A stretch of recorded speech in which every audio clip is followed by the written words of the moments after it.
फिर से हमारे एक रोमांचक कहानी में आपका स्वागत है। प्रिया की जेठानी अपने मायके गई तो उसके जेठ जी की देखभाल उसके ऊपर छोड़ गई। प्रिया जब अपने जेठ के साथ रात में अकेली थी घर में, तो उसकी उम्र 25 साल है और फिगर बहुत अच्छा पर बहुत खूबसूरत है। उसकी अभी कोई बच्चे नहीं हैं और उसका पति दूसरे शहर में नौकरी करता है। सैलरी बहुत कम, बहुत अच्छी ना होने की वजह से वे प्रिया को साथ लेकर नहीं गया, क्योंकि वे वहाँ लड़कों के साथ शेयर करके रहता है। वैसे तो प्रिया देखने में बहुत ही खूबसूरत दिखती थी, लेकिन फिर भी अपने आप को संवारने पर बहुत ध्यान देती थी। वे अपने जेठ जी विशाल और उसकी पत्नी मीना के साथ जयपुर में ही रहती थी।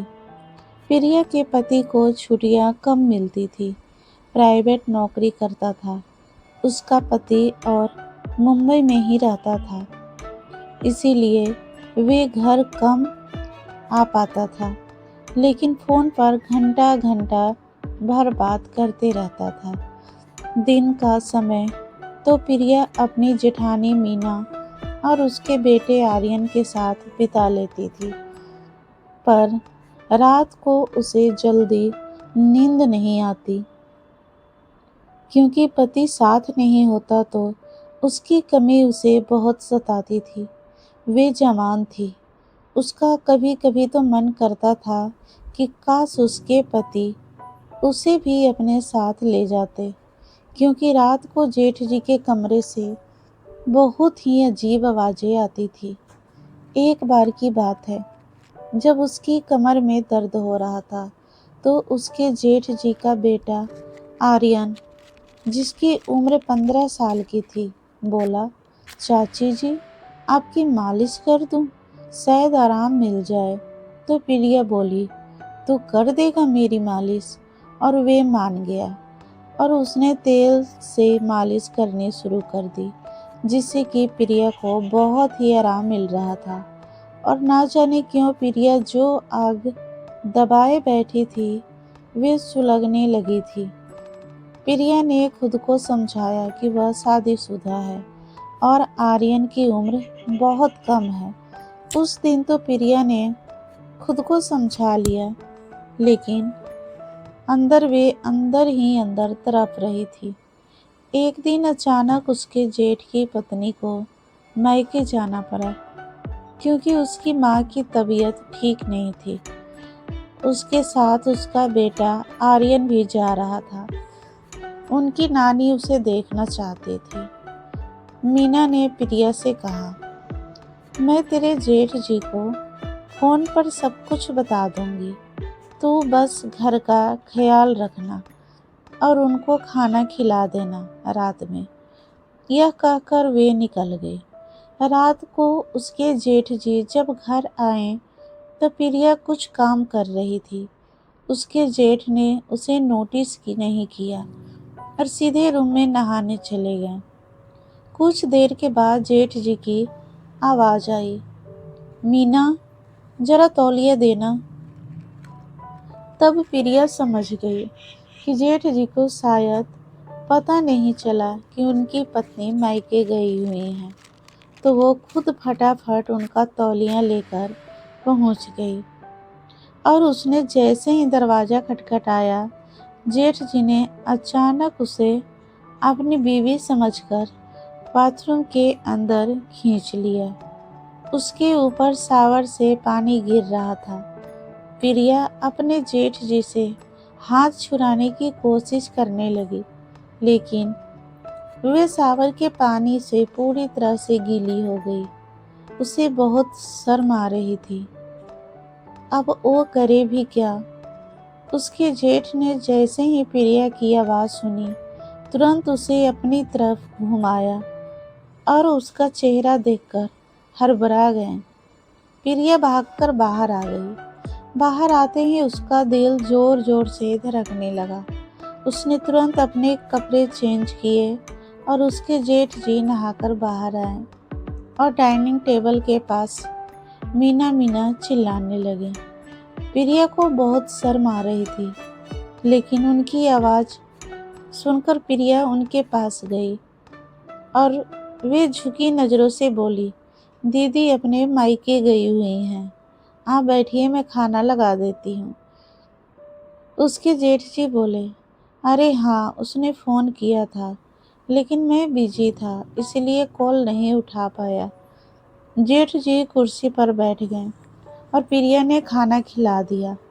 उनकी नज़र उठ ही नहीं रही थी उनके सामने। तभी उसके जेठ जी ने पूछा, खाना खाया? वो बोली, आप खा लीजिए, मैं बाद में खा लूँगी। जेठ जी ने प्रिया को हाथ पकड़ा और बोला, सॉरी, मैंने तुम्हें मीना समझ लिया था। प्रिया ने कहा, कोई बात नहीं जेठ जी, मैं समझ चुकी हूँ कि वे सब गलती से हुआ था।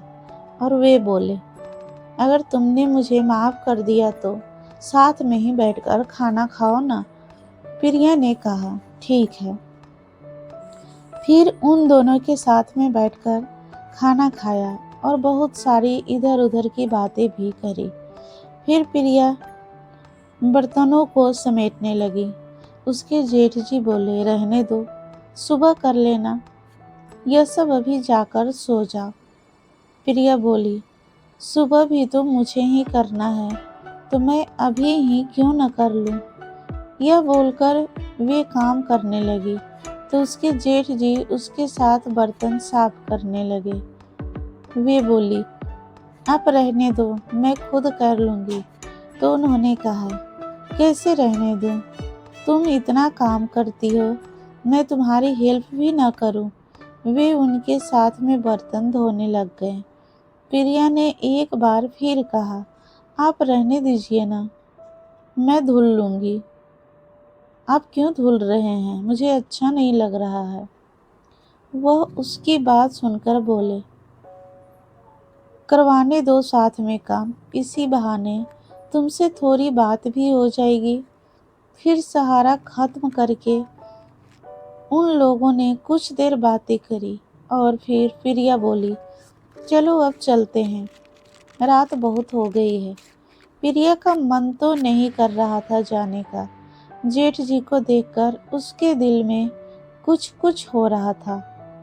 वे अनमने मन से अपने कमरे में जाने लगी और उसके जेठ जी भी उसे गुड नाइट कहकर चले गए। सुबह प्रिया अपने जेठ जी के उठने से पहले ही सारा काम खत्म करके नाश्ता बनाने लग गई। तब तक जेठ जी बाहर आए और बोले, अरे इतनी जल्दी यह सब करने की क्या ज़रूरत थी? प्रिया बोली, आपको ऑफिस के लिए लेट ना हो जाए, इसलिए। जेठ जी ने कहा, आज ऑफिस नहीं है, मैं तुम्हें रात में ही बताने वाला था, लेकिन तुम्हें नींद आ रही थी और मैं बताना भूल गया। प्रिया बोली, कोई बात नहीं, आप नहा लीजिए, फिर नाश्ता लगाती हूँ। प्रिया के जेठ जी नहाकर आए और फिर दोनों ने साथ में मिलकर नाश्ता किया। फिर उसके जेठ जी ने कहा, तुम बहुत दिनों से बाहर नहीं गई हो और भाई भी नहीं है, तो सोच रहा हूँ तुम्हें कहीं घुमा लाऊं। अगर तुम्हें मेरे साथ बाहर घूमने में कोई दिक्कत ना हो तो। प्रिया ने कहा, अच्छा जेठ जी, मुझे तो कोई दिक्कत नहीं है, पर अगर दीदी को पता चला तो। जेठ जी बोले, तुम टेंशन क्यों लेती हो? क्या मेरा इतना भी हक नहीं है तुम पर कि किसी को ना रहने पर तुम्हें घुमा भी लाऊं? चलो कुछ शॉपिंग करवा देंगे और तुम घूम भी लेना। इसके बाद जेठ जी उसे बाहर घुमाने ले गए और पिक्चर भी दिखाई और फिर होटल में भी खाना खिलाया और बहुत सारी शॉपिंग करवाई। शाम हो गई तो उसके जेठ जी ने रात के खाने के लिए बाहर से ही बहुत कुछ ले लिया और वे घर के लिए निकल लिए। तभी प्रिया के पास उसके पति का फ़ोन आया।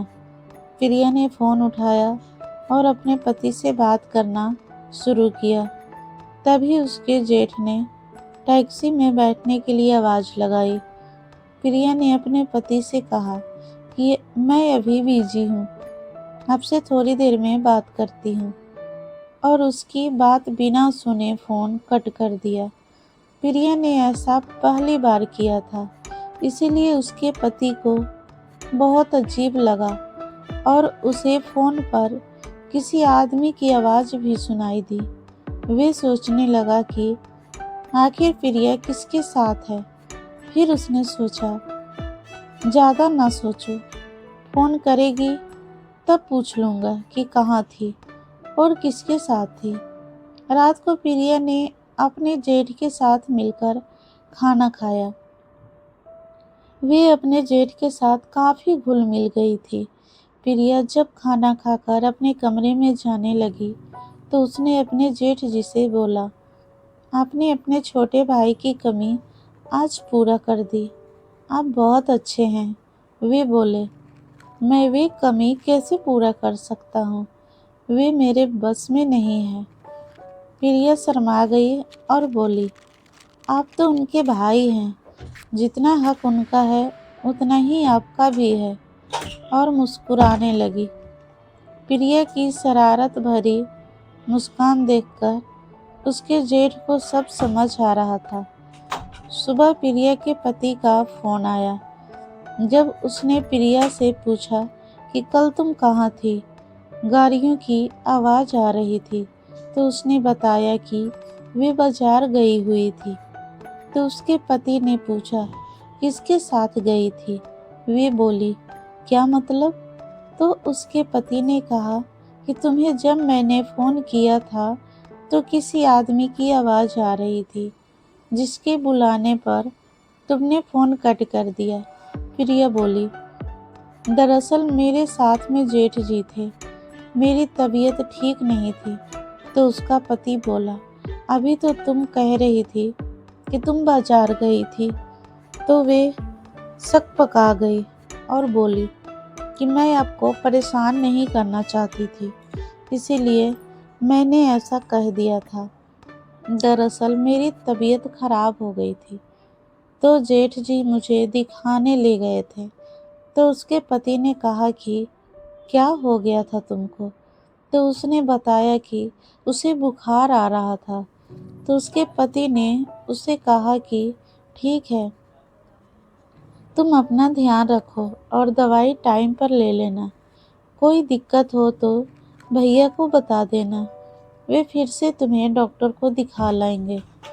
प्रिया के जेठ जी अपने ऑफिस चले गए और प्रिया का घर में बिल्कुल भी दिल नहीं लग रहा था। उसके अरमान बार बार मचल रहे थे। प्रिया ने अपने जेठ को फोन लगाया। उसके जेठ ने कहा, क्या हुआ प्रिया, क्या बात है? तो प्रिया बोली कि कुछ नहीं, बस आपकी याद आ रही थी। जब से आपके साथ वक्त बिताया है मैं बहुत अच्छा लगा। प्रिया के फ़ोन पर तभी उसके पति का फिर से फ़ोन आने लगा। प्रिया फ़ोन नहीं उठाती और अपने जेठ जी से बातें करने लगी रहती है। इधर उसका पति परेशान हो रहा होता है।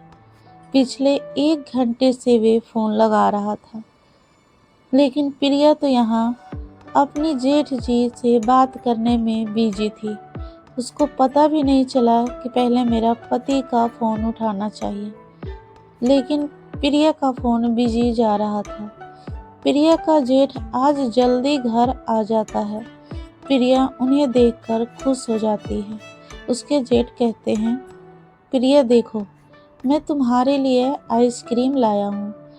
वे प्रिया की तरफ आइसक्रीम का कोन बढ़ा देते हैं। प्रिया देखती है कि वे सिर्फ एक ही कोन है। वो कहती है, जेठ जी, यह क्या, यह तो सिर्फ एक ही कोन है, आप अपने लिए आइसक्रीम नहीं लाए? तो उसका जेठ मुस्कुराता है और बोलता है कि हम दोनों एक ही खा लेंगे, एक ही में खा लेंगे, अब अलग अलग की क्या ज़रूरत है। दोनों साथ में मिलकर खाना खाते हैं और उसके बाद प्रिया आइसक्रीम लेकर आती है और वे अपने हाथों से अपने जेठ को आइसक्रीम खिलाती है और दोनों मिलकर उस आइसक्रीम को खाते हैं। उसका जेठ उससे कहता है कि अब तो तुम्हें बोरिंग नहीं लग रहा है ना? मेरे भाई की क्या अभी भी तुम्हें याद आती है? तो प्रिया कहती है कि नहीं, अब तो मुझे उनकी बिल्कुल भी याद नहीं आती है। आज तो मैंने उनसे फ़ोन पर ज़्यादा बात भी नहीं की। तो प्रिया के जेठ जी उसका हाथ अपने हाथ में लेते हुए कहते हैं कि वैसे अगर तुम चाहो तो मैं अपने भाई की सारी कमी पूरा कर सकता हूँ। प्रिया यह सुनकर पानी पानी हो गई, क्योंकि प्रिया अपने जेठ का इशारा समझ गई थी। उसे पहले से ही उस चीज के लिए बहुत मनोतावला था। उसके बाद प्रिया के जेठ उसे बाहों में उठाकर अपने कमरे में ले जाते हैं।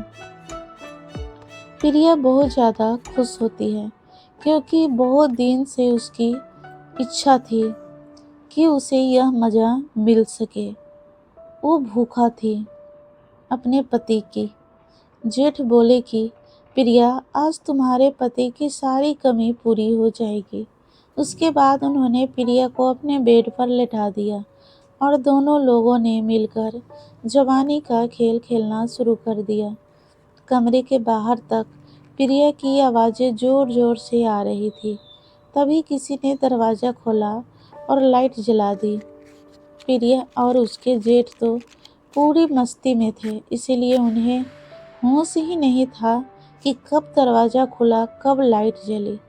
जब उन्हें होश आया तो दरवाजे पर जैसे ही उनकी नज़र पड़ी, उन दोनों को तो तोते ही उड़ गए।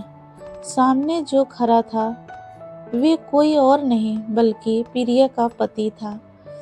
उसको देखते ही प्रिया अपने आप को चादर से ढकने लगी और उसके जेठ जी ने भागकर अपने कपड़े पहनना शुरू कर दिया। प्रिया का पति बहुत ज़्यादा गुस्से में था। उसकी आंखें एकदम लाल हो गई थी। उसने अपने भाई को जोरदार थप्पड़ मारा और बोला कि भैया, आप अपने ही भाई को धोखा दे रहे थे। मैंने तो कभी सोचा भी नहीं था कि आप मेरी बीवी के साथ ऐसा करेंगे। प्रिया अपने पति को देखकर रोने लगती है और कहने लगती है कि देखो, तुम बिल्कुल सही समय पर आ गए। तुम्हारे भाई मेरे साथ जबरदस्ती कर रहे थे। जैसे ही यह बात प्रिया को जेठ सुनता है, उसके तो होश ही उड़ जाते हैं। वे कहता है, प्रिया, तुम यह कैसी बातें कर रही हो? तुम तो अपनी मर्जी से मेरे साथ आई थी और तुम खुद चाहती थी कि मैं तुम्हारे साथ यह सब करूं। तुम ही ने मुझे उकसाया था। प्रिया इन सब बातों को इनकार करने लगती है और रोने लगती है। प्रिया का पति उसके पास जाता है और एक जोरदार तमाचा प्रिया के गाल पर लगाता है। उसका पति कहता है कि क्या तुम्हें मैं बेवकूफ़ लगता हूँ? मैंने तुम्हारी और भैया की बातें सुनी हैं। शायद तुम्हें यह याद नहीं होगा, इस घर की दूसरी चाबी मेरे पास रहती है। आज जब तुम्हें कहा कि तुम्हारी तबीयत ठीक नहीं है, तो मुझे तुम्हारी फिक्र होने लगी। पहले फ़ोन बिजी जा रहा था, फिर फ़ोन स्विच ऑफ हो गया, तो मुझे तुम्हारी बहुत चिंता होने लगी। इसलिए मैंने इमरजेंसी में छुट्टी ली और मैं तुरंत मुंबई से जयपुर के लिए निकल गया। यहाँ आते आते मुझे रात हो गई और मैंने दूसरी चाबी से घर का दरवाज़ा खोला। भैया के कमरे से आवाज़ आ रही थी। मैंने सोचा कि मैं भैया के रंगे हाथ पकड़ लूँगा, लेकिन यहाँ तो जब मैंने दरवाज़ा खोला तो सामने का नज़ारा देखकर मुझे मेरी गलती का एहसास हो गया कि मैंने तुम जैसी लड़की से शादी की। तुम लोग तो इतना ज़्यादा खोए हुए थे कि मैं 5 मिनट से यहाँ खड़ा तुम्हारा गंदा खेल देख रहा था और तुम्हें एहसास भी नहीं हो रहा था। सुबह प्रिया की जेठानी मीना वापस लौट आती है। उसके साथ प्रिया का पति भी होता है। प्रिया के पति ने अपनी भाभी को सब कुछ बता दिया होता है। मीना बुरी तरह से रो रही होती है। और अपने पति को मार रही होती है। वे कहती है कि आखिर मेरे प्यार में क्या कमी थी? क्या तुमने एक बार भी अपने बेटे के बारे में नहीं सोचा? तुम लोगों ने अपने कुछ देर के मजे के लिए हमारी जिंदगियां खराब कर दी। मीना अपना सामान पैक करने लगती है। प्रिया का पति भी प्रिया को छोड़ देता है और उसे तलाक दे देता है। अब प्रिया कहीं की नहीं रह गई थी, क्योंकि उसने अपने जेठ को इन सब में फंसाने की कोशिश की थी। इसलिए अब वे अपने जेठ के पास भी नहीं रह सकती थी। मीना अपने मायके चली जाती है और प्रिया का पति वापस मुंबई चला जाता है। कुछ दिनों बाद प्रिया के पास तलाक के कागज आ जाते हैं। अब प्रिया पूरी तरह से बर्बाद हो चुकी थी। वे अपने मायके में अपनी जिंदगी गुजार रही थी, जहां उसके घर वाले उसे खूब ताना मारते और सारा काम भी उसी से करना पड़ता था। सारे काम उसी से करवाते थे और प्रिया का जेठ का भी हंसता खेलता परिवार बर्बाद हो गया था। आज इस घटना को 2 साल हो गए। जेठ ने अपने बेटे की शक्ल तक नहीं देखी थी। तो दोस्तों, सीख इस विश्वास की नाजुक डोर से बंधे होते हैं। चंद पलों के मजे के लिए जब रिश्तों का धोखा दिया जाता है तो उनके नतीजे कुछ इस तरह से होते हैं। प्यार करने वाले जीवन साथी बहुत मुश्किल से मिलते हैं। उनके साथ धोखा न करें, वरना आपको पछताना पड़ सकता है। हमारी कहानी अच्छी लगी तो कहानी को लाइक कर देना और सब्सक्राइब करना मत भूलिएगा। फिर मिलते हैं कोई नई कहानी के साथ। धन्यवाद।